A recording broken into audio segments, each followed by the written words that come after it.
Okay, let's get started.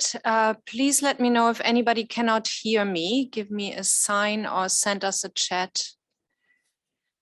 Good afternoon, everybody, and welcome to the second weekly press briefing of the Kosovo Specialist Chambers, where we aim to provide you with an update on proceedings and with a chance to ask some questions. On Monday, the first prosecution witness began his testimony in the trial of Salih Mustafa.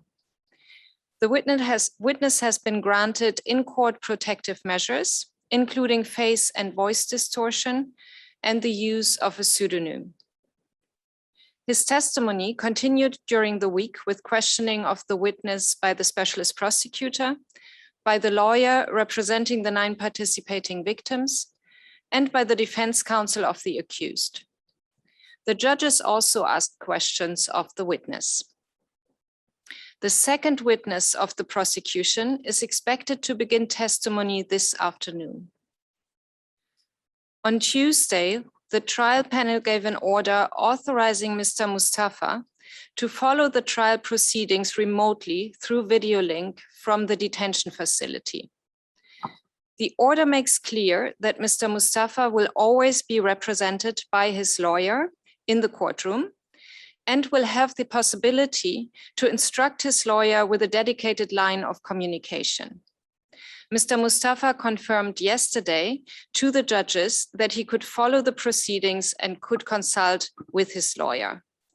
The order does not change the right of Mr. Mustafa to attend in person any hearing where he wishes. And it does not change the power of the judges to order Mr. Mustafa to attend in person any hearing where they consider his physical presence necessary or where the rules require it. Hearings in the Mustafa case will continue tomorrow, Friday, as well as Monday and Tuesday next week. Mr. Mustafa's counsel said last week that he plans to give his opening statements after the closing of the specialist prosecutor's case.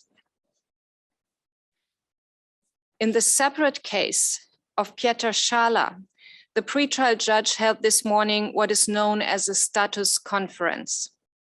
Such hearings are held regularly to give the specialist prosecutor and the defense the opportunity to raise with the pretrial judge any issues they may have, and to update the judge on where they stand as they prepare for the actual trial. During the status conference in the Schala case this morning, a variety of topics were discussed, including the status of investigations being conducted by the prosecution and the defense, as well as a process known as disclosure. Disclosure is the obligation on the specialist prosecutor to provide the defense with the evidence upon which he intends to rely to prove his case. During the status conference, the pretrial judge issued an oral order directing the SPO to submit its pretrial brief by no later than 28 January 2022. The pretrial brief summarizes the arguments and evidence the specialist prosecutor intends to use to prove his case. In the case of Hüsnü Guzzati and Nasim Haradinaj, I would like to inform you that the trial panel issued a decision last Friday on the conduct of proceedings in the trial, which is scheduled to commence on 7th of October. And finally, in the case against Mr. Thaci and co-accused, as you may know, a status conference was held last week, where the parties also indicated their availability for the following status conference, currently envisaged for the end of October. Thank you very much. We're ready to take your questions now.